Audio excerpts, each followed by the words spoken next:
Dear students, welcome to object oriented programming course.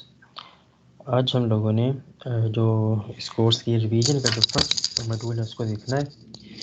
तो ये जो रिवीजन हमारी होगी, it will consist of the lectures containing the lecture from mid term exams. मतलब जो mid term तक हमने चीज़ें देखी थी, हम उसी को दोबारा आज रिवीजन सेक्शन में लेके चलेंगे। अच्छा, तो आई होप कि अगर ये सब चीज़ें आपको प्रॉब्लम नहीं करेंगी, अगर फिर भी कोई क्वेश्चन होगा, you are mostly welcome to answer.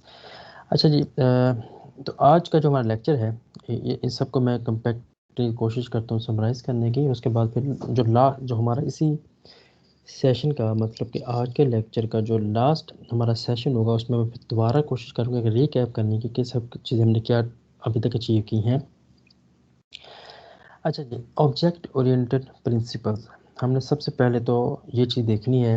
और इससे पहले हमने एक डिस्कशन की थी कि object oriented paradigm and function oriented paradigm में क्या डिफरेंस है। तो मेरा ख्याल इसमें अगर आपको याद होगा तो हमने कहा था कि जो फंक्शन ओरिएंटेशन है उसमें हमारा मकसद होता है जी प्रोसीजर कॉल्स, और जब हम इधर को आते हैं ऑब्जेक्ट ओरिएंटेशन में तो इसमें डेटा एंड डेटा के ऊपर ऑपरेट करने के लिए फंक्शन हमारे पास आते हैं।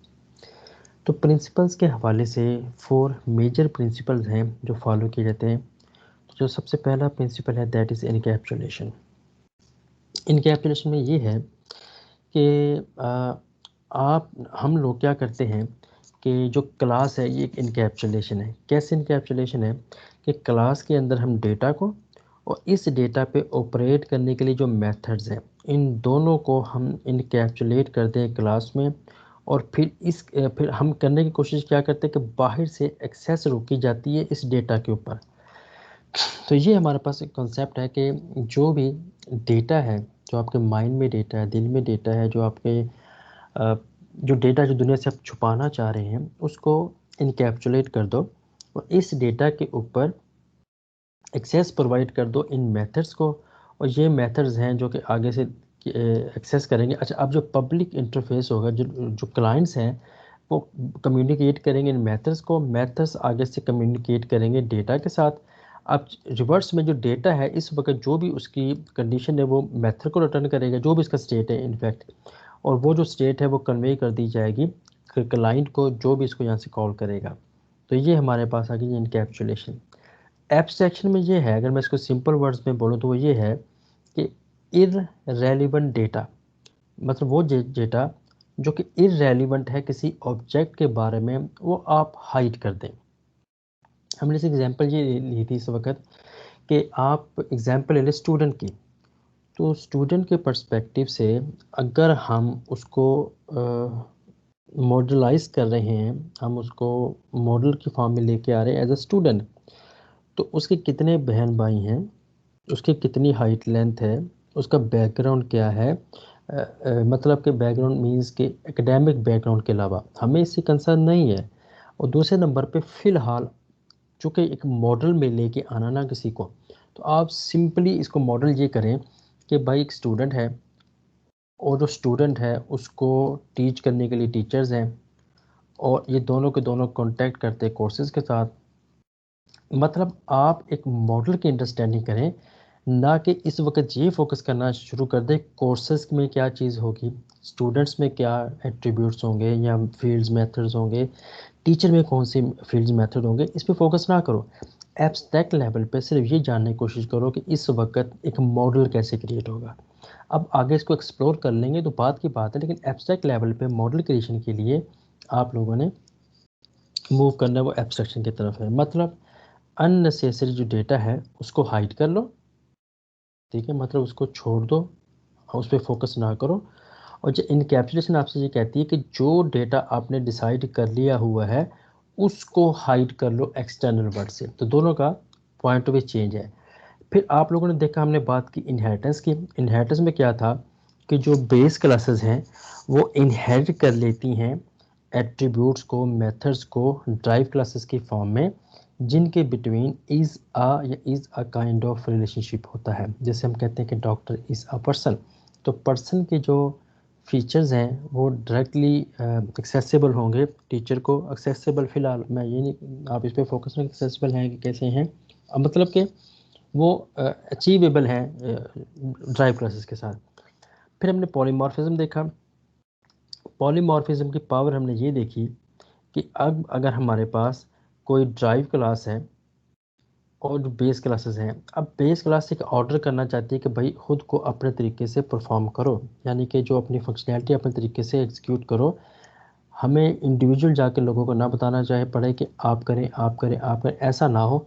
जब हम इसकी तरफ गए तो हम कहने की कोशिश क्या करते हैं कि एक सिंगल मेथड के अगेंस्ट में डिफरेंट ऑब्जेक्ट अपने तरीके से परफॉर्म जब करते हैं तो हम इसे कहते हैं पॉलीमॉर्फिज्म। अगर आपको याद हो तो हमने एक 3 स्टेप प्रोसेस में देखा था, तो इंशाल्लाह उसको फिर आज रिपीट करने की कोशिश करेंगे। तो आई होप कि ये सब चीज़ें हमारे पास क्लियर हो जाएंगी। तो ये 4 जो प्रिंसिपल्स हैं इनको हम कहते हैं जी ऑब्जेक्ट ओरिएंटेड प्रिंसिपल। अच्छा, अब इसको अगर मैं दोबारा आपके सामने लेके आऊँ तो अब आपको कुछ चीज़ें माइंड में रखनी होगी। नंबर 1, हमने इनकैप्सुलेशन कैसे परफॉर्म की थी। हमने क्या किया, जो डेटा को हमने इनकैप्सुलेट किसको करना, डेटा को करना ना, मेथड को तो नहीं करना। अगर हम मेथड को भी इनकैप्सुलेट तो हमने किया है, लेकिन हम उसकी एक्सेसिबिलिटी जो है ना वो ऐसी रखते हैं कि वो कम से कम बाहर की एक्सटर्नल वर्ल्ड उसको एक्सेस जरूर कर सके। अच्छा, अब हमने डेटा को छुपा दिया। डेटा को हमने कैसे छुपाया था, हमने इन सब डेटा को कर दिया था प्राइवेट। तो इस प्राइवेट होने की वजह से इसकी जो एक्सेसिबिलिटी है वो एक्सटर्नल वर्ल्ड से ख़त्म हो गई थी। अच्छा, अब दूसरे नंबर पे देखें, हमने यहाँ पे एग्जांपल देखी, जो क्लासेस हैं उस पर प्राइवेट किया जा सकता है, लेकिन जो स्ट्रक्चर्स हैं, स्ट्रक्चर्स बाय डिफ़ॉल्ट पब्लिक होते हैं। आप डेटा मेंबर्स को एक्सटर्नल वर्ल्ड से डायरेक्ट एक्सेस कर सकते हैं, जबकि जो हमारे पास क्लासेस हैं वो बाय डिफ़ॉल्ट उसकी एक्सेसिबिलिटी होती है वो प्राइवेट होती है। आप इनको डायरेक्ट एक्सेस नहीं कर सकते, एक्सटर्नल वर्ल्ड इसको डायरेक्ट एक्सेस नहीं कर सकती। तो ये 4 प्रिंसिपल हैं जिसको हम ऑब्जेक्ट ओरिएंटेड प्रिंसिपल कहते हैं। अच्छा, उसके बाद हमने क्लासेस देखी थी। क्लासेस का मेजर कंसेप्ट क्या था, देखिए जो लैंग्वेज के आर्किटेक्ट हैं, डिज़ाइनर्स हैं, डेवलपर हैं, क्रिएटर हैं, उन्होंने कुछ डेटा टाइप्स ऐसी हैं जो हमारे लिए कोड कर दी हैं। अब हमें पता है जी इन डेटा टाइप के साथ वर्किंग कैसे करनी है। एग्जांपल है, अगर हमारे पास डेटा है जी 2.45, अब ये डेटा को स्टोर करने के लिए हमें हमें आइडिया के फ्लोट या डबल टाइप का डेटा टाइप चाहिए होगा।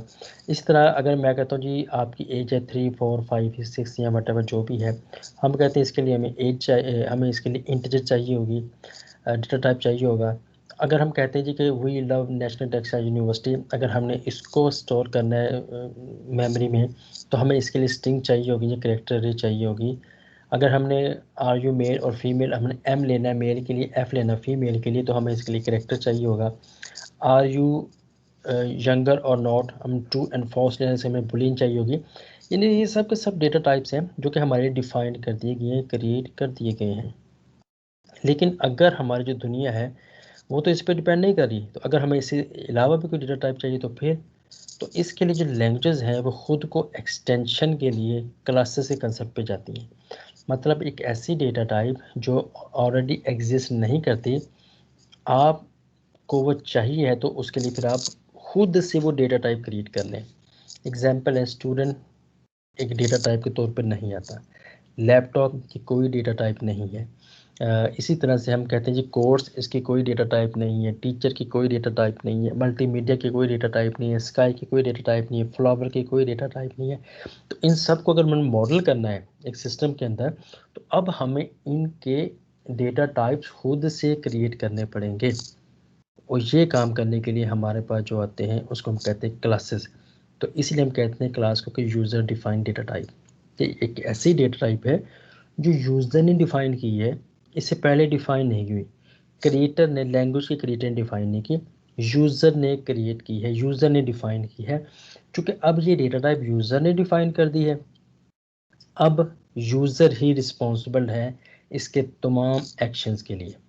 ठीक है, तो इसके लिए हमने देखा जी कि क्लास है, तो क्लास में हमने देखा टॉप पे लिखते हैं क्लास, जैसे आपने देखा क्लास लिखते हैं, पब्लिक क्लास, उसके बाद क्लास का नेम लिखते हैं। और क्लास के नेम के बारे में मैं आपको बताया था, इट मस्ट बी, जी क्या बताया था, ये नाउन होना चाहिए, किसी भी शख्स, चीज़ या जगह का नाम। ठीक है, स्टूडेंट एक नाउन है, लैपटॉप एक नाउन है, रिवर एक नाउन है, स्काई एक नाउन है।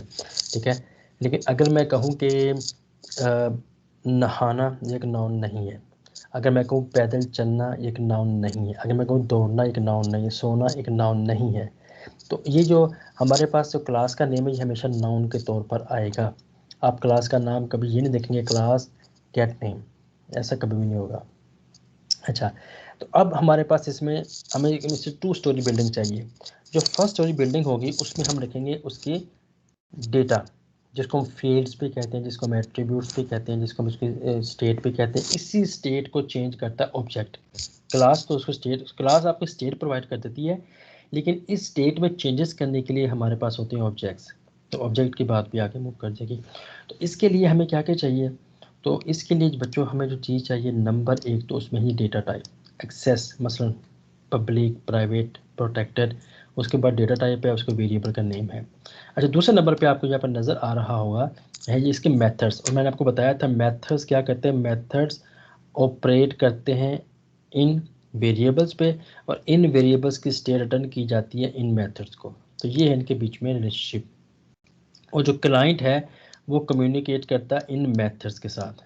तो ये है जिसमें, तो मेथड्स के लिए सबसे पहले वही, जैसे अभी हमने कहा था एक्सेस होगा, उसकी रिटर्न टाइप होगी, मेथड का नेम होगा, अगर पैरामीटर चाहिए तो उसकी बॉडी होगी, वो जो मेथड फंक्शन लिखते हैं वही हमारे पास है। तो ये जो ऊपर आपको नज़र आ रही है एट्रीब्यूट है, स्टेट्स हैं, फील्ड्स हैं, और ये इसके बिहेवियर है जिसके साथ हम वर्किंग करने की कोशिश कर रहे हैं।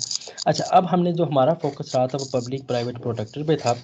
प्राइवेट का मतलब है कि जिसको आप प्राइवेट कर देंगे ये एक्सेसिबल नहीं होगा क्लास के पास। पब्लिक का मतलब है वो क्लास में हर जगह एक्सेसिबल होगा सेम पैकेज के अंदर। और प्रोटेक्टेड का मतलब है कि जब हम इनहेरिटेंस करेंगे तो बेस क्लास का अगर डेटा मेंबर्स आप डायरेक्टली एक्सेस करना चाहते हैं ड्राइव क्लास में एक लेवल नीचे तक, तो हम उसको प्रोटेक्टेड कर देंगे। इंटरनल मैंने कहा था फिलहाल इसको हम, इसका मेरा फोकस नहीं होगा। तो ये हमारे पास वो 3 चीज़ों पर हम फोकस किया था। अब ऑब्जेक्ट क्या है, ऑब्जेक्ट जैसे मैंने अभी बताया कि इस वक्त जो क्लास है, देखिए क्लास इटसेल्फ खुद कोई चीज़ नहीं है, ये मेमोरी में कोई जगह रिजर्व नहीं करती जब तक न्यू कीवर्ड को यूज़ करते हुए इसका ऑब्जेक्ट ना क्रिएट कर दिया जाए। जब तक हम इसका ऑब्जेक्ट क्रिएट नहीं करेंगे इसकी कोई स्टेट नहीं होगी, इसकी कोई एग्जिस्टेंस नहीं होगी। तो जब हम कहते हैं student S is equal to new student, जैसे हम ये लाइन लिखेंगे तब मेमोरी में जगह रिजर्व भी होगी, और इस वक्त उस स्टूडेंट की करंट स्टेट क्या है, मतलब वो किस सेमेस्टर का स्टूडेंट है, उसका नेम क्या है, उसका CGPA कितना है, वो कौन कौन से कोर्सेज पढ़ रहा है, इस वक्त जो करंट स्टेट है वो स्टोर कर दी जाएगी सिस्टम की मेमोरी के ऊपर। इसी तरह से इस स्टेट को मॉडिफाई करने के लिए भी ऑब्जेक्ट रिस्पॉन्सिबल है। ठीक है, तो ये है वो चीज़ें कि ऑब्जेक्ट क्या करेगा, जो जब हम एग्जिस्टिव में आएंगे ना क्लासेस की, तो हमें ऑब्जेक्ट चाहिए होंगे। ओवरऑल दोनों में एक डिफरेंस है, वो ये है, एक तो मैंने ये बता दिया है कि स्टोरेज का और बाकी चीज़ों का, वैसे भी ये है कि इनके बिटवीन ये है कि जितने भी ऑब्जेक्ट्स होते हैं उनमें एक आइडेंटिफिकेशन होती है। एग्जांपल कार है, अब आपके सामने कार है, कार ने क्या किया, इसने आपको बता दिया दुनिया की जितनी भी कार हैं उनमें कॉमन चीज़ें क्या होती हैं। दुनिया की जितनी भी कार्स हैं, not to a specific car, ठीक है। लेकिन अगर मैं कहूँ कि इसमें विड्स में क्या है, करोला में क्या है, मर्सिडीज़ में क्या है, तो अब ये मैं दुनिया की हर गाड़ी को मर्सिडीज़ नहीं कह सकते, हम दुनिया की हर करोला नहीं कह सकते, दुनिया की हर गाड़ी को विड्स नहीं कह सकते। तो अब हमने ये इनको आइडेंटिफिकेशन असाइन कर दी है। तो आइडेंटिफिकेशन असाइन करने से अब ये बन गए जी हमारे पास ऑब्जेक्ट। लेकिन इंपॉर्टेंट बात क्या है कि ये जो ऑब्जेक्ट बने हैं ये इसी की रेप्लिकेशन से हुए हैं। मतलब ऐसा नहीं हुआ कि यहाँ पे आप देखें, यहाँ पे व्हील्स थे, डॉट्स थे, हेडलाइट्स थी, सब कुछ आपको यहाँ पे नज़र आएगा। ऐसा नहीं हुआ कि एक कॉमन फीचर है गाड़ी के अंदर जो सब गाड़ियों में होगा, हमने यहाँ पे वो डाला ही नहीं है, पॉसिबल ही नहीं है। एग्जाम्पल है, अब हम कहते हैं जी कि ये गाड़ी है, इस गाड़ी के ऊपर हमारे पास फ़र्ज़ करें उड़ने के लिए विंग्स अवेलेबल है, और हम कहें इन गाड़ी में विंग्स अवेलेबल नहीं, नॉट पॉसिबल। तो हर वो चीज़ जो कॉमन उस फैमिली में होगी वो सारी की सारी हम क्लास में ले आएंगे, और वो सब की सब चीज़ें उसके ऑब्जेक्ट्स में भी होंगी प्लस आइडेंटिफिकेशन। तो ये है जिसमें एक मेजर डिफरेंस जो हमने आइडेंटिफाई करने की कोशिश की थी। जैसे एग्जांपल दे रहे हैं, स्टूडेंट है, स्टूडेंट में से स्टूडेंट का रजिस्ट्रेशन नंबर है, नेम है, CGPA है, और उसके बाद हमने इसको क्रिएट करने के लिए क्या किया था, देखिए मैंने कहा था न्यू का कीवर्ड है जावा सी शार्प में, जब तक हम न्यू कीवर्ड यूज़ नहीं करेंगे क्लास का ऑब्जेक्ट क्रिएट नहीं होगा। तो यहाँ पे देखें एक सर्कल क्लास क्रिएट हुई है, स्टूडेंट की क्लास क्रिएट हुई है, और ये है उसके जो कंस्ट्रक्टर को आर्गुमेंट पास किया तब हमने वो दिए हैं। तो that is the important concept, that is new keyword. तो न्यू कीवर्ड के बगैर हमारी कहानी नहीं चलेगी, इसलिए आपको ये अपने माइंड में रखना होगा। अच्छा जी, कंस्ट्रक्टर्स क्या हैं?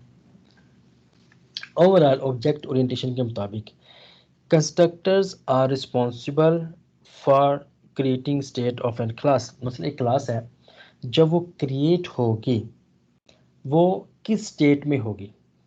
एग्जाम्पल है, हम चाहते हैं कि जैसे ही एक क्लास क्रिएट हो, एक नया स्टूडेंट क्रिएट हो, तो उसका CGPA 0.0 हो, उसका नेम नल आ जाए, यूनिवर्सिटी का नेम नेशनल टेक्सास यूनिवर्सिटी आ जाए,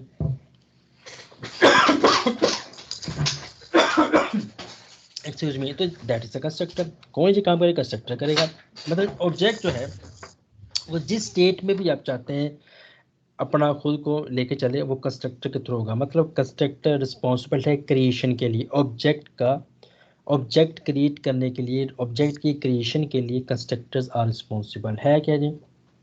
कंस्ट्रक्टर्स एक मेथड है जिसकी कोई टाइप नहीं होती, मतलब कोई रिटर्न टाइप नहीं होती, और इसका नेम वही होता है जो क्लास का नेम है।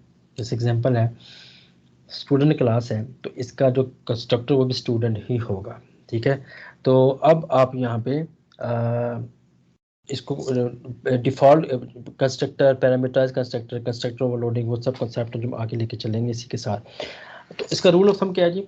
क्लास में एक्सेस स्पेसिफायर है, मतलब कि पब्लिक प्राइवेट प्रोटेक्टेड, और उसके बाद क्लास का नेम है, ये वही होगा जो क्लास का नेम होगा, पैरामीटर लिस्ट होगी, जैसे मैंने यहाँ पे लिखा पब्लिक क्लास स्टूडेंट, तो ये है इसका हमारे पास एक कंस्ट्रक्टर है। अच्छा, कंस्ट्रक्टर की जो हमारे पास टाइप्स हैं, तो पहली टाइप है जी डिफ़ॉल्ट कंस्ट्रक्टर। डिफ़ॉल्ट कंस्ट्रक्टर क्या करता है, जो डेटा टाइप्स होते हैं उनको डिफ़ॉल्ट वैल्यू खुद ब खुद असाइन कर देता है, या खुद ब खुद असाइन कर देता है या आप असाइन कर दें।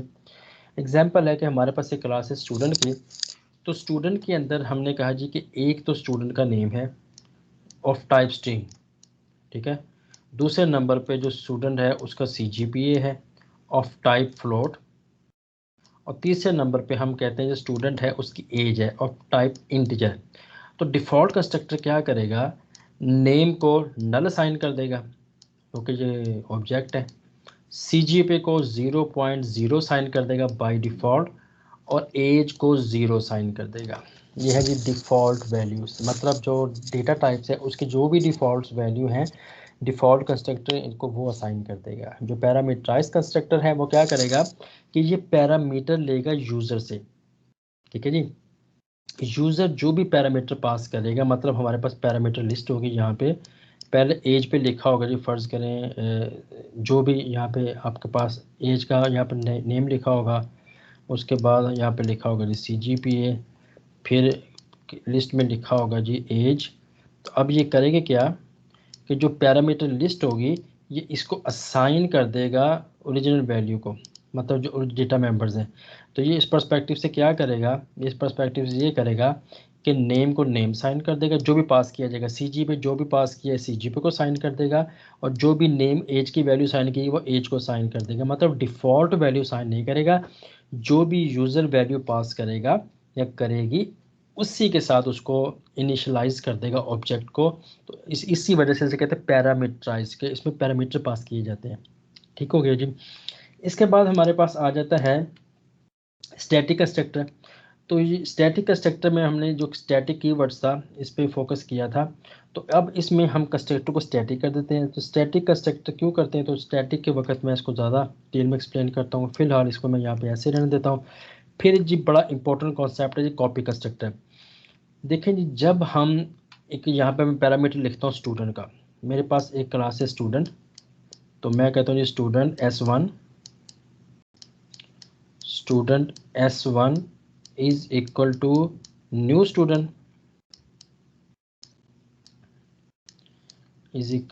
स्टूडेंट, और इस न्यू स्टूडेंट को जो हमने डेटा पास किया है ज़रा वो भी देख लेते हैं। इस न्यू स्टूडेंट को बच्चों हमने सबसे पहले अभी जो एग्जांपल स्टूडेंट के ले रहे थे, तो उसमें सबसे स्टूडेंट का नेम था, तो हमारे पास उसका नेम आ जाएगा जी शाहिद। सेकंड नंबर पे उसका CGPA कितना है, फ़र्ज़ करें जी वो CGPA बस पूरा पूरा पढ़ता मेरी तरह तो 3.0 उसका CGP आ जाएगा। और उसकी एज है तो ख़वातीन के से माजरत के साथ उसकी एज है जी 22 ईयर, ये जी। अच्छा, तो अब हमने इसी के साथ साथ एक दूसरा ऑब्जेक्ट यहाँ पे क्रिएट किया है, उसका नाम भी स्टूडेंट है। तो ये पहला स्टूडेंट के स्पेलिंग गलत है तो इसकी अपॉलोजाइज ही। दूसरे नंबर पे मैं कहता हूँ student S2, student S2 is equal to S1। अब ये जो आपको इक्वलिटी ऑपरेटर नज़र आ रहा है यहाँ पे, ये जो आपको इक्वलिटी ऑपरेटर नज़र आ रहा है ये है जी असाइनमेंट ऑपरेटर। जब आप इस तरह से काम करेंगे इसका मतलब है कि जो भी S1 है उसकी सारी स्टेट जो है वो कॉपी कर दो S2 को। मतलब S1 की इस वक्त जो भी करंट स्टेट है वो सारी की सारी असाइन कर दो S2 को। तो यहाँ पे कंपाइलर क्या करेगा, खुद से क्रिएट करेगा एक कॉपी कंस्ट्रक्टर। और वो क्या करेगा जी, स्टेट बाय स्टेट डेटा को कॉपी कर देगा। S1 की जो भी स्टेट है, मतलब यहाँ पे अब इस एग्जांपल में जो S2 है उसमें भी स्टूडेंट का नेम शाहिद होगा, उसमें इसका CGP 3.0 होगा और एज भी 22 ही होगी। तो कंपाइलर ये हमारे बिहार पे खुद ही कर देगा। लेकिन ये काम करने से क्या होगा, इस काम करने से बस मसला ये आएगा, मतलब कि आगे आगे अब बस फिलहाल इतना माइंड में रखिए कॉपी कंस्ट्रक्टर क्या होता है, फिर आगे इसका problem shallow copy deep copy को आगे जाके देखें। अच्छा, कंस्ट्रक्टर को ओवरलोड भी किया जा सकता है, डिपेंड अपॉन रिक्वायरमेंट। कि अगर एक बंदा कहता है जी कि हमारे पे हमें सॉफ्टवेयर चाहिए जिसमें हमें या तो एक पर्सन का सॉफ्टवेयर चाहिए, हम कहते हैं जी पर्सन का एक ऐसा, हम सिर्फ अकेला नाम दे दें पर्सन को, हम अकेली एज दे दें, हम दोनों इकट्ठे पास कर दो, तो तीनों चीज़ें पॉसिबल हैं। ठीक है, एग्जाम्पल है हमारे पास से मोबाइल है, हम एक ऐप डेवलप कर रहे हैं, वो कह रहा है जी पॉसिबल है कि हम इस ऐप के थ्रू टाइम सेट कर दें, पॉसिबल है हम इस ऐप के थ्रू डेट सेट कर दें, और पॉसिबल है हम इसी के थ्रू डेट एंड टाइम दोनों एडजस्ट कर दें। तो अब हमें यहाँ पे 3 डिफरेंट टाइप के कंस्ट्रक्टर चाहिए होंगे, डिपेंड्स अपॉन रिक्वायरमेंट। रूल वैसे ही है, आपने जैसे पहले देख लिया है कि हम इसका नेम चेंज नहीं कर सकते, सिर्फ चेंज कर सकते हैं नंबर ऑफ आर्गूमेंट्स में या डेटा टाइप ऑफ आर्गूमेंट्स में, ये दो चेंजेस आ सकती हैं। तो इस हिसाब से हम कंस्ट्रक्टर ओवरलोड करते हैं। अच्छा, अब कौन सा पर्सपेक्टिव कंस्ट्रक्टर कॉल होगा ये कंपाइलर खुद ही फैसला कर लेता है। एग्जांपल है, ये हमारे पास एक कोड लिखा हुआ है, पर्सन पे इज इक्वल न्यू पर्सन। इस मामले में जो हमारे पास पर्सन की कंस्ट्रक्टर की लिस्ट होगी, कंपाइलर दे जाएगा कि कौन सा ऐसा कंस्ट्रक्टर है जिसमें कोई आर्गुमेंट पास नहीं किया जाता, तो ये क्या करेगा, सिंपली उसको यहाँ से जाके कॉल कर लेगा। फिर हमारे पास नेक्स्ट लाइन है जिसके अंदर हमने देखा कि एक पर्सन है जिसको फ़हीम नाम है, तो देखिएगा कौन सा ऐसा कंस्ट्रक्टर है जिसमें सिंगल आर्गुमेंट पास किया जा रहा है और उसकी डेटा टाइप है स्ट्रिंग। तो अब वो क्या करेगा, इसको यहाँ से कॉल कर लेगा। तो एक single argument of type string. अब जैसे ही लाइन एग्जीक्यूट होगी तो कंपाइलर यहाँ पे देखेगा ऐसा कौन सा कंस्ट्रक्टर है जिसमें सिंगल आर्गुमेंट्स है और उसकी डेटा टाइप है इंटीजर। तो अब वो यहाँ से जा करके इंटीजर के साथ उसको कॉल कर लेगा। अब इस पर्सपेक्टिव में अब कंपाइलर ये देखेगा कि ऐसा कौन सा कंस्ट्रक्टर है जिसमें नंबर ऑफ आर्गुमेंट्स 2 हैं, जिसमें से फर्स्ट वन स्ट्रिंग है, सेकंड वन इंटीजर है। तो ये यहाँ से जाकर उसको कॉल कर लेगा और जनाब इस तरह से हमारी ज़िंदगी चलती है। कंपाइलर मतलब कंपाइलर ऐसे चीज़ों को कंपाइलेशन में लेकर चलते हैं। अच्छा, उसके बाद हमने कंस्ट्रक्टर चेनिंग की बात की थी। अब हम क्या है कि एक ऐसा डिज़ाइन पैटर्न फॉलो करना चाह रहे हैं कि जिसके थ्रू अब हम कंस्ट्रक्टर को मिनिमाइज़ करने की कोशिश करें। एग्जांपल है, एक तो हमने एक चीज़ अभी सॉल्व कर ली कंस्ट्रक्टर ओवरलोडिंग के थ्रू, लेकिन इसमें भी कई इश्यूज़ हैं। हम मल्टीपल कंस्ट्रक्टर लिखने की कोशिश कर रहे हैं, तो हम अब इसमें कुछ इशू आएंगे। देखिए, जब हम मल्टीपल कंस्ट्रक्टर लिखेंगे उसमें कोड डुप्लीकेशन आएगी, जबकि ऊप तो ये कहती है जी कि कोड डुप्लीकेशन को ख़त्म कर दिया जाता है। एग्जाम्पल है जी, पहली अप्रोच आपसे क्या कहती है कि दुनिया जैसे चल रही है उसको चलते रहने दें। जैसे अभी आप देखें, एक हमारे पास कंस्ट्रक्टर है जो कि स्ट्रिंग, एक सिंगल आर्गुमेंट स्ट्रिंग ले रहा है, एक ऐसा है जो इंटीजर को ले रहा है, और एक ऐसा आर्गुमेंट है जो कि एक ऐसा कंस्ट्रक्टर है जो कि स्ट्रिंग और नेम दोनों को ले रहा है। अच्छा, अब यहाँ पे एक रिक्वायरमेंट आ गई। रिक्वायरमेंट ये आई है कि जो एज है अगर तो वो लेस देन 0 है और ग्रेटर देन 0 है, अगर किसी पर्सन की एज लेस देन 0 है ग्रेटर देन 100 है तो एज को बाय डिफ़ॉल्ट 0 साइन कर देना। ठीक है, एल्स ये काम कर देना। अच्छा, अब हमें देखना पड़ेगा कौन कौन से ऐसे कंस्ट्रक्टर हैं जिसमें एज यूज़ हो रही है। तो आपने देखा यहाँ पे भी एज आ रही है, दूसरे नंबर पे आप देखिए यहाँ पे भी एज आ रही है। तो अब हमें वही लॉजिक यहाँ पे डुप्लीकेट करनी पड़ेगी। ये देखिए, तो ये सारी की सारी लॉजिक हमें यहाँ पे डुप्लीकेट करनी पड़ी, यहाँ पे डुप्लीकेट करनी पड़ी। अब इसके नुकसान क्या हो, ये देखिए ये सब कॉपी पेस्ट है। अब इसका बच्चों नुकसान ये होगा कि कोड रिडंडेंसी आएगी, कोड डुप्लीकेट हो रहा है। अच्छा, कल को अगर रिक्वायरमेंट में चेंज आता है, वो कहते हैं कि यार अब हमें पता लोग माशाल्लाह से हेल्दी हो चुके हैं, इन्वायरमेंट अच्छा हो चुका है, तो अब जनाब अपर लिमिट जो एज की है उसको कर दो 110 साल, 110 ईयर। अब एक नॉर्मल पर्सन 110 साल जी सकता है, तो हमें 110 यहाँ भी करना पड़ेगा, हमें 110 यहाँ भी करना पड़ेगा। जहाँ जहाँ पे एज का हमने इम्प्लीमेंट किया हुआ है आइडिया, लॉजिक को सब जगह जाके चेंज करना पड़ेगा। तो ये है जी पहली अप्रोच कि जो इस वक्त डुप्लीकेशन आ रही है, रिडंडेंसी आ रही है, इसको एक्सेप्ट करो और एज इट इज़ जाने दो। तो दैट इज़ कंस्ट्रक्टर चेंजिंग का फर्स्ट अप्रोच। सेकंड अप्रोच आपसे क्या कहती है कि यार ये काम ना करो, अब आप एक काम करो कि जहाँ पे कोड की डुप्लीकेशन आ रही है उसका मेथड लिख लो। जैसे आपने यहाँ पे देखिए, हमने चेक एज का मेथड लिखा और इस मेथड के अंदर हम लोगों ने रिडंडेंट कोड को लिख दिया। अब हम क्या करेंगे, जहाँ जहाँ पे एज आएगी उस जगह पे हम इस चेक एज को कॉल कर लेंगे। एग्जाम्पल दे लेते हैं जी आपके पास। अब यहाँ पे देखिए, हमें यहाँ पे एज चाहिए, तो अब हमने क्या किया है, दूसरे नंबर पे हमें यहाँ पे एज चाहिए। तो इन दो जगह के ऊपर बच्चों अगर आप गौर करो तो हमने चेक एज को कॉल कर लिया, यहाँ भी चेक एज को कॉल कर लिया, यहाँ भी चेक एज को कॉल कर लिया। बेनिफिट क्या हुआ, कल को अगर कोई चेंज आता है कि 110 कर दो, तो हम सिर्फ एक जगह पे जाकर चेंज करेंगे और बाकी जगह पर रिकम्पाइल करेंगे, हमारा सॉफ्टवेयर एज इट इज़ काम कर रहा होगा। तो काफ़ी हद तक चीज़ें इंप्रूव कर ली गई हैं सेकंड अप्रोच में। अब इसमें इशू क्या है, इसमें इशू ये है कि जैसे ये लाइन एग्जीक्यूट होगी, अब इसके पीछे ज़रा समझने की कोशिश करें। जैसे ये लाइन एग्जीक्यूट होगी, ये यहाँ से अपनी मेमोरी को, अपनी मेमोरी लोकेशन को स्टोर करेगी। स्टोर करने के बाद ये आएगी स्टैक की तरफ। स्टैक आप समझ लें कि एक गोदाम है, उस गोदाम के अंदर चीज़ें अवेलेबल हैं, तो स्टैक पे आएगा। उस स्टैक पे यहाँ सबसे पहले स्टोरेज आ जाएगी और उसके बाद उस स्टैक पे जाके ये क्या करेगा, उस मेथड को कॉल करेगा। कॉलिंग करने के बाद ये वापस उस स्टैक पे आएगा और स्टैक आपको उस जगह पे लेके जाएगा। तो यहाँ पे जो परफॉर्मेंस है वो फैक्ट हो जाएगी, क्योंकि इसमें स्टैक इन्वॉल्व आ जाएगा। तो अब ये इस अप्रोच में प्रॉब्लम है कि ये हमें बीच में फंक्शन कॉलिंग के लिए स्टैक को लेके आएगा। अच्छा, अब तीसरी अप्रोच आपसे क्या कहती है, थर्ड अप्रोच आपसे कहती है कि यार ऐसा करो, एक बेस कंस्ट्रक्टर लिख लो। ठीक है, अब बेस कंस्ट्रक्टर वो कौन सा कंस्ट्रक्टर होगा, एक ऐसा कंस्ट्रक्टर जिसमें सबसे ज़्यादा आर्गूमेंट्स हैं, मैक्सिमम नंबर ऑफ पैरामीटर्स हैं।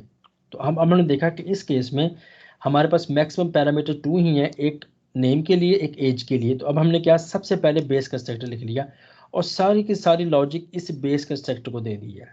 ठीक है जी, इस मामले में अब हम क्या कर रहे हैं, अब हम काम कर रहे हैं कि जहाँ जहाँ पे वो चीज़ आएगी हम इस बेस कंस्ट्रक्टर को कॉल कर लेंगे थ्रू दिस कीवर्ड।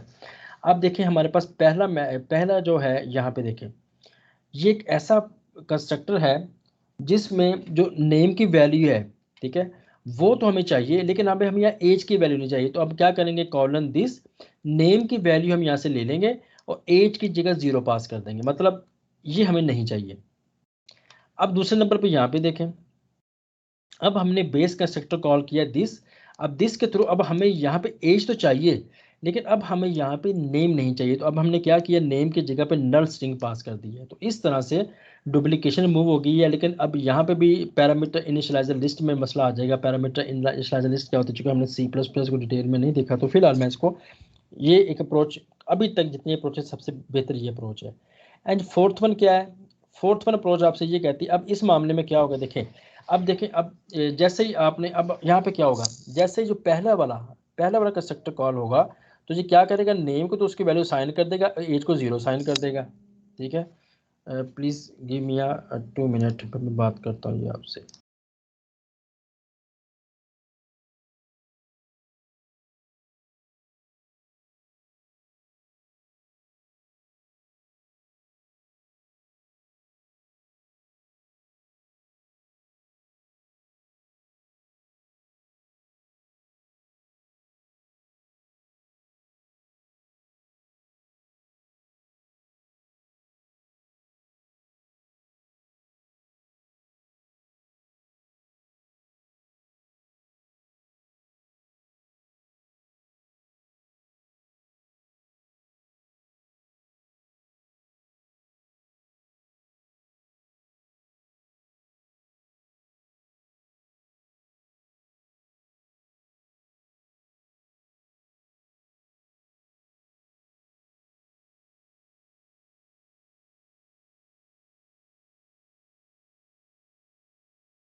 अच्छा जी, इसके बाद बच्चों हम नेक्स्ट मूव करते हैं। तो इस तरह से मेरे ख्याल आपको अंडरस्टैंडिंग में आ चुकी है बात। अच्छा, उसके बाद दिस कीवर्ड है।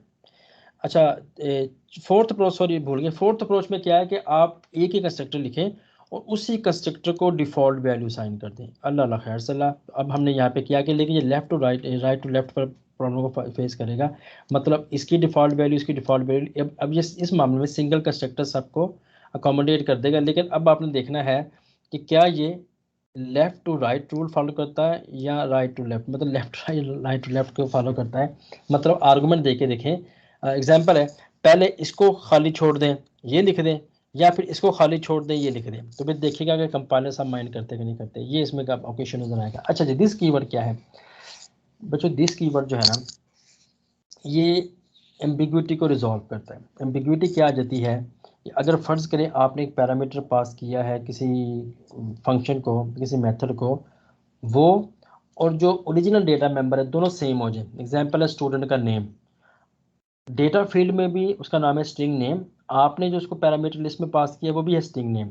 तो अब यहाँ पे कंपाइलर कंफ्यूज हो जाएगा, भाई राइट टू लेफ्ट असाइनमेंट तो करनी, कौन सा नेम किसको साइन करना है, क्या जो फील्ड वाला नेम है ये साइन होगा या पैरामीटर जो पास किया गया वो नेम साइन होगा। तो इस किस्म की एम्बिग्विटीज को रिमूव करने के लिए हम दिस कीवर्ड यूज करते हैं। दिस कीवर्ड का मतलब है जो इस वक्त करंट ऑब्जेक्ट है ना, उसको ये वैल्यू साइन कर दो। तो ये हमारे पास दिस कीवर्ड काम आता है। और इसके अलावा फिर हमने देखा डिस्ट्रक्टर को। तो डिस्ट्रक्शन मैंने कहा था जो सी शार्प में एक बहुत इंपॉर्टेंट चीज़ इसलिए पर्सपेक्टिव से, जावा जो सी शार्प है ये ऑटोमेटिकली डिस्ट्रक्शन का प्रोसेस कर देते हैं। वैसे ओवरऑल इनके पास हमारे पास टू कैटेगरीज, एक फाइनलाइज के डिस्पोज की। फाइनलाइज में क्या है कि अगर कोई ऑब्जेक्ट ने मेमोरी ली हुई है, उस रेफरेंस को रिलीज करना हो तो फाइनलाइज यूज़ करते हैं। लेकिन अगर आपने कोई डेटाबेस कनेक्शन ओपन किया हुआ, किसी कनेक्शन, किसी सर्वर के साथ कनेक्शन ओपन किया हुआ, किसी फाइल के साथ कनेक्शन ओपन किया हुआ है, तो फिर हम इसको डिस्पोज ऑफ करते हैं। तो फिर डिस्पोज यूज़ करते हैं। अगेन ये काम कंपाइलर हमारे लिए कर देता है, इसलिए हमने बहुत ज़्यादा डिस्ट्रक्टर्स पे फोकस नहीं किया। प्रॉपर्टीज़ क्या है जी? प्रॉपर्टीज़ इसको हम एक्सेसर्स एंड म्यूटेटर्स भी कहते हैं। एक्सेसर्स एंड म्यूटेटर्स, ये एक्सेसर एंड म्यूटेटर्स। अब इनके रूल के मुताबिक वो जो हम गेट एंड सेट वाला बिहेवियर लिखते थे, किसी ऑब्जेक्ट को गेट करना है, सेट करना है, उस बिहेवियर को, जो फील्ड का बिहेवियर है, इस वक्त फील्ड की स्टेट क्या है, उस स्टेट को गेट करना है, उस स्टेट को मॉडिफाई करना है। तो जैसे बाकी लैंग्वेज ने गेट एंड सेट का कॉन्सेप्ट दिया था, सी शार्प ने कॉन्सेप्ट दे दिया प्रॉपर्टीज़ का। ठीक है, तो बाकी वो सब चीज़ें आपके सामने है। इसी तरह ऑटोमेटिक प्रॉपर्टीज़ आपने देखी थी। अच्छा, प्रॉपर्टीज़ में क्या होगा, सबसे पहले होगा जी उसका एक्सेस क्या है, उसकी रिटर्न टाइप क्या है, उसका नेम क्या है, उसका गेट का पोर्शन होगा, सेट का पोर्शन होगा। बस सिंपल सी इसमें बातें हैं। अब यहाँ पे देख सकते हैं ये गेट का पोर्शन है और ये सेट का पोर्शन है। अब इस मामले में डेटा टाइप उसकी आ जाएगी और प्रॉपर्टी का नेम आ जाएगा। अच्छा, इसी तरह हमने कुछ देखा था कि अगर फ़र्ज़ करें आप चाहते हैं कि एक ऐसी प्रॉपर्टी है जिसको सेट तो किया जा सके, मतलब इस पे वैल्यू को लिखा तो जा सके, इसकी वैल्यू को पढ़ा ना जा सके, आप इस वाले पार्ट को रिमूव कर दें। लेकिन अगर आप चाहते हैं कि किसी वैल्यू को गेट तो किया जा सके, एग्जाम्पल आईडी है, हम चाहते हैं किसी की जो आईडी है वो गेट तो की जा सके, इसको ओवरराइड ना किया जा सके, तो आप सेट को डिलीट कर दें।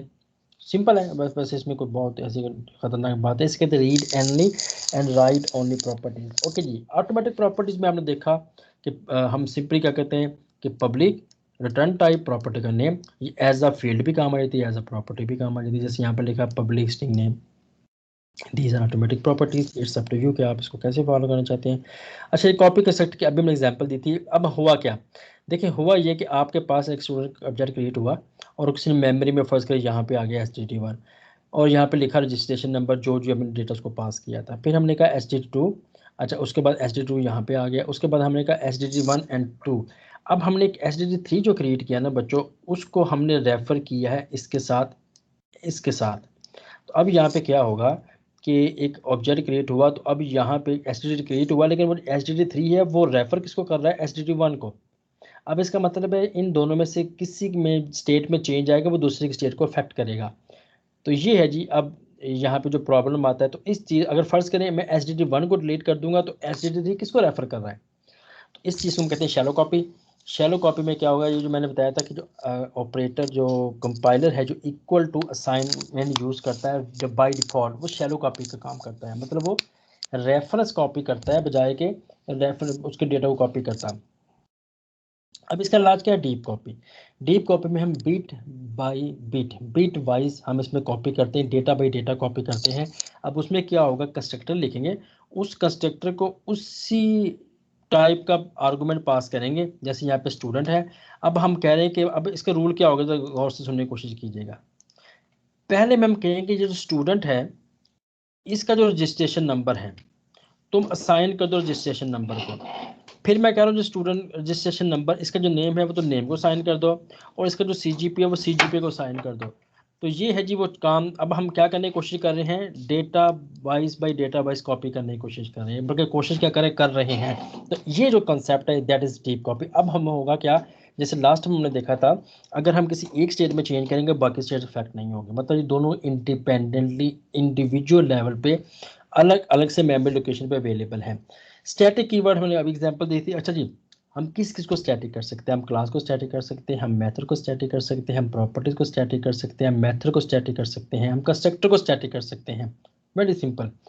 अच्छा, अब यहाँ पे अक्सर मुझे क्वेश्चन पूछ रहे हैं बच्चे कि क्या सर जी स्टैटिक कीवर्ड को हम यूज़ कर सकते हैं। देखें, जो स्टैटिक कीवर्ड है वो इनके साथ यूज़ नहीं किया जा सकता। उसकी रीज़न क्या है, रीज़न इसके बच्चों ये है कि जो स्टैटिक कीवर्ड है उसका ताल्लुक होता है कि जो करंट ऑब्जेक्ट है उसके साथ ये काम कर दो, करंट ऑब्जेक्ट के साथ ये काम कर दो। जैसे मैंने अभी कहा है कि अगर मैं कहता हूँ this dot name is equal to name, इसका मतलब है कि जो नेम तुम्हें पास किया गया है वो जो करंट ऑब्जेक्ट का नेम है उसको पास कर दो।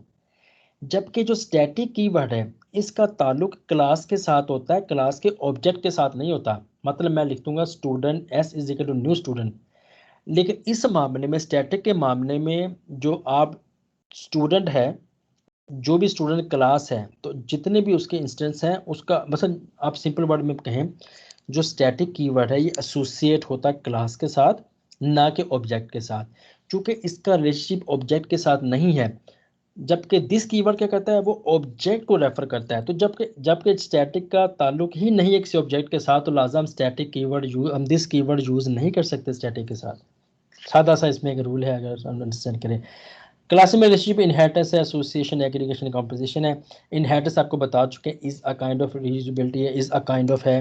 जैसे हमने कहा कि अब इसमें आपको बेस क्लास नजर आएगी, ड्राइव क्लास नजर आएगी। तो इसके साथ साथ हम जो बेस क्लास है उसमें जो भी डेटा है हमारे पास, जो फील्ड्स हैं वो सारी की सारी एक्सेसिबल होंगी ड्राइव क्लासेस को।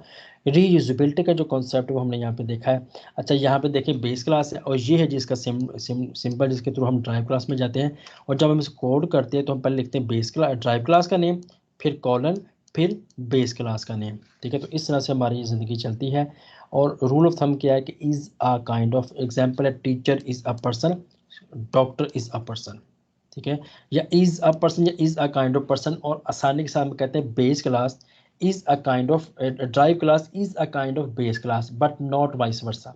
मतलब हम ये नहीं कह सकते base class is a kind of drive class. इसका मैं ये नहीं कह सकता, हम ये नहीं कह सकते पर्सन इज अ टीचर या person is a kind of teacher, क्योंकि अगर ये है तो दुनिया के सब पर्सन को टीचर होना पड़ेगा। तो ये है जी हमारे पास इसकी एक चीज़।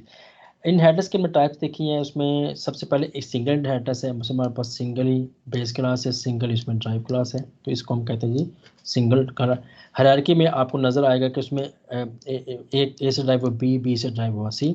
ठीक है, और उसके बाद मल्टी में क्या हो जाएगा कि आपको ये जनाब ये आ जाएगा। उसके बाद हमारे पास एक यहाँ पे क्लास आ जाएगी, क्लास यहाँ पे आ जाएगी, लेवल मल्टी लेवल आ जाएगा। अच्छा, मे बी शायद मैंने इसको रिवर्स आप बोल दिया है। अच्छा, उसके बाद नेक्स्ट हमारे पास आ जाएगा जी मल्टी लेवल में। अच्छा, फिर हमारे पास हाइब्रिड आ जाएगी। अब हाइब्रिड के रूल ऑफ थंब के मुताबिक क्या है, बेस क्लास है, बेस क्लास से ड्राइव होगी फर्दर 2 क्लासेस। इसका रूल ऑफ थंब ये है कि इसमें आपको हायरार्किकल मल्टी लेवल दोनों नज़र आएंगी, लेकिन निशानी इसमें यह कि जो आखिरी क्लास होगी उसके ऊपर कम से कम 2 बेस क्लासेस होंगी। तो ये हमारे पास हाइब्रिड की निशानी है। लेकिन इस मामले में प्रॉब्लम क्या आता है, जब बच्चों हम इसकी तरफ जाएंगे तो यहाँ पे एक कंसेप्ट आता है जिसे हम कहते हैं जी डायमंड प्रॉब्लम। ये अब इस क्लास को सोचना होगा कि भाई उसने इसका बिहेवियर को रिप्रेजेंट करना है कि इसके बिहेवियर को एक्सेस करना है। तो इसे डायमंड प्रॉब्लम कहते हैं, जिसे मल्टीपल इनहेरिटेंस MI प्रॉब्लम भी कहते हैं, इसको मल्टीपल इनहेरिटेंस भी कहते हैं। तो ये वो प्रॉब्लम लाई करता है जब हम हाइब्रिड इनहेरिटेंस में मूव करते हैं। तो अच्छा, फिर हम चलेंगे पॉलीमॉर्फिज्म। पॉलीमॉर्फिज्म मैंने भी बताया था कि हमारे पास यहाँ पे वर्चुअल मेथड्स होंगे। अगर आप मेथड को वर्चुअल नहीं करेंगे तो आप ड्राइव क्लासेस को बता नहीं रहे कि अपने अपने तरीके से बिहेव करें, तो वर्चुअल आप उसको करना पड़ेगा। दूसरे नंबर पे हमने इसकी टाइप्स देखी थी, टू टाइप्स हैं, अर्ली बाइंडिंग या लेट बाइंडिंग। आसान इसका नाम है static polymorphism and dynamic polymorphism. Static polymorphism का मतलब है कंपाइल टाइम पे कंपाइलर को पता चल जाता है किस मेथड को कॉल करना है। डायनामिक पॉलीमॉर्फिज्म में कंपाइल टाइम पे कंपाइलर को नहीं पता लगता किस मेथड को कॉल करना है, तो इसके लिए वो देखता है कि कौन कौन से वर्चुअल मेथड्स हैं जिसको कॉल करना है, तो वो उसको पता लगता है रन टाइम पे। ठीक है जी। तो हमारे पास जो अभी हमने जो मेथड ओवरलोडिंग की थी वो, इसके अलावा हमने कॉन्सेप्ट ऑपरेटर ओवरलोडिंग देखा था, ये दोनों स्टैटिक पॉलीमॉर्फिज्म थी। डायनामिक पॉलीमॉर्फिज्म जितने भी वर्चुअल मेथड्स हैं, एब्स्ट्रैक्ट क्लासेस हैं, ये सारे के सारी फॉलो करती हैं रन टाइम पॉलीमॉर्फिज्म को। अच्छा, वर्चुअल मेथड बहुत डिस्कस हो चुका है। अब आपने सिंपली करना क्या है, जिस मेथड को आप वर्चुअल करना चाहते हैं उसके शुरू में आप वर्चुअल कीवर्ड लगा देंगे, बस खत्म। और जो बेस क्लास है वो उसको ओवरराइड करेगी। वर्चुअल का मतलब है आप परमिशन दे रहे हैं कि भाई खुद को ओवरराइड करो। अगर आप अपनी मतलब जो भी आपका बिहेवियर उसको ओवरराइड कर लो, मेरे बिहेवियर पे ना रहो आप लोग। फिर हमने एग्जाम्पल शेप क्लास देखी है, और शेप क्लास में अब आप देखें, अब हमने कहा है जो ड्राइव क्लासेस हैं वो हम ड्रा का मेथड और कैलकुलेट एरिया, इन दोनों के मेथड को वर्चुअल किया था ताकि जो ड्राइव क्लासेस है वो अपने तरीके से ड्रा हो और अपने तरीके से कैलकुलेट एरिया करें।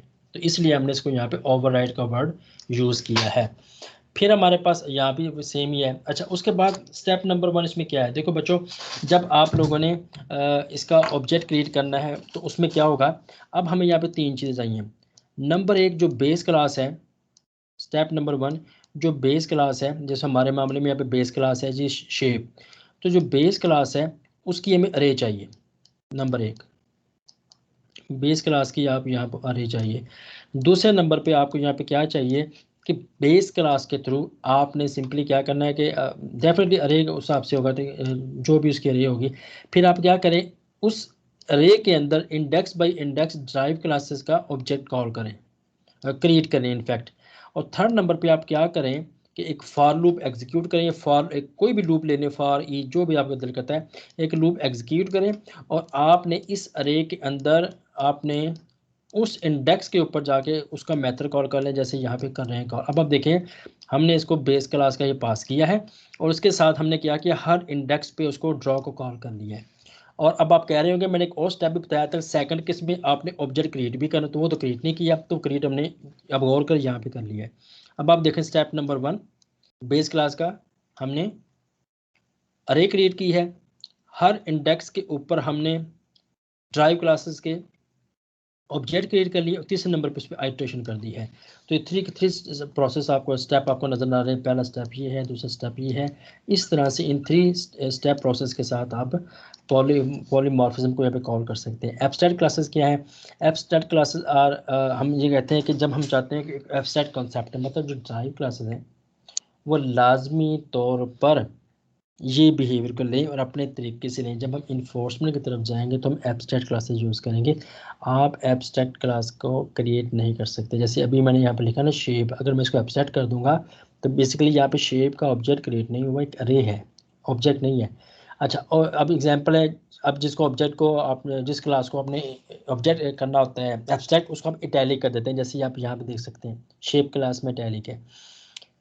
तो C# और जावा जो कि हाई लेवल लैंग्वेज है, तो इसमें एब्स्ट्रैक्ट कीवर्ड्स अवेलेबल हैं। लेकिन अगर आप C++ में काम करते हैं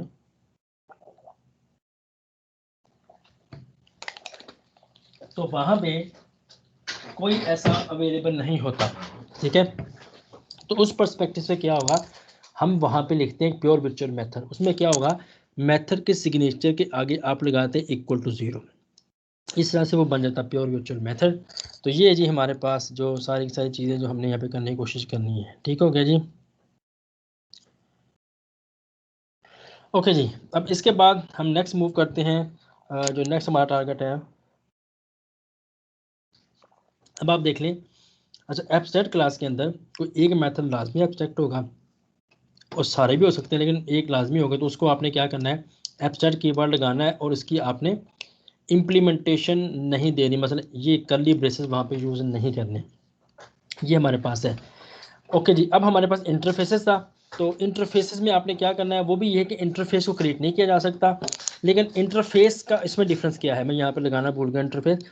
इंटरफेस में सिर्फ रूल ऑफ थंब ये होता है कि जो इंटरफेसेस हैं उसको भी क्रिएट नहीं किया जा सकता, एब्स्ट्रैक्ट क्लास को भी क्रिएट नहीं किया जा सकता, एब्स्ट्रैक्ट क्लास की जो एब्स्ट्रैक्ट मेथड है उसको इम्प्लीमेंट नहीं किया जा सकता, फिर वहाँ पे भी ऐसे, इंटरफेस में भी ऐसा है। तो डिफरेंस कहाँ पे है, एब्स्ट्रैक्ट क्लास जो है ये इन्फोर्समेंट है, ड्राइव क्लासेस को हम इन्फोर्स कर रहे हैं कि ये मेथड लाजमी इम्प्लीमेंट करो, अपने तरीके से इम्प्लीमेंट करो, और हम आपको अलाउ नहीं करना चाहते कि एक एग्जांपल है, जब तक शेप का दुनिया को आइडिया नहीं तो आप शेप का ऑब्जेक्ट कैसे क्रिएट कर लेंगे, तो हम इस चीज़ को मना करते हैं। इंटरफेस में भी ऐसा है कि इंटरफेस का ऑब्जेक्ट क्रिएट नहीं हो सकता। तो इंटरफेस में और एब्स्ट्रैक्ट क्लास में मेजर डिफरेंस है वो ये है, इंटरफेस आपको एक ऑप्शनैलिटी प्रोवाइड करता है, ऑप्शन प्रोवाइड करता है कि भाई अगर आप ये काम करना चाहते हैं, यू आर वेलकम, आप मुझसे इनहेरिट कर लें वरना ना करें।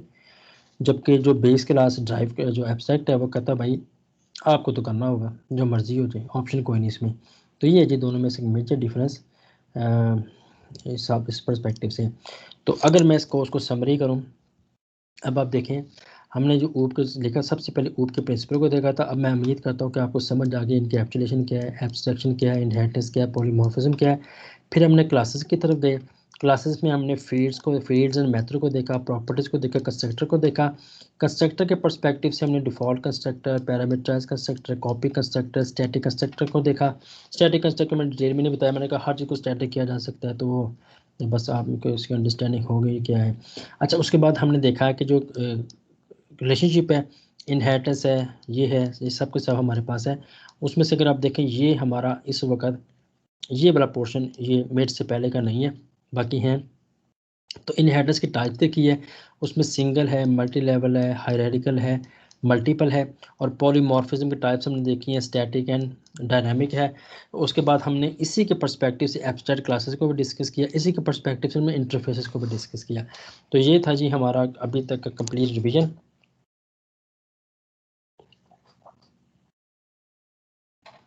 अगर आपके माइंड में कुछ क्वेश्चन है, you are more than welcome. तो आई होप के थिंग्स भी क्लियर नो। अगर फिर भी कोई इशू है तो प्लीज़ बताइएगा, तो मैं कोशिश करूँगा कोई आपको प्लीज़ फर्दर हेल्प आउट करने की। तो good luck for your mid term exam and final exams. तो इंशाल्लाह ज़िंदगी में फिर मिलेंगे। अपना बहुत सा ख्याल रखिए जी। अल्लाह हाफिज़।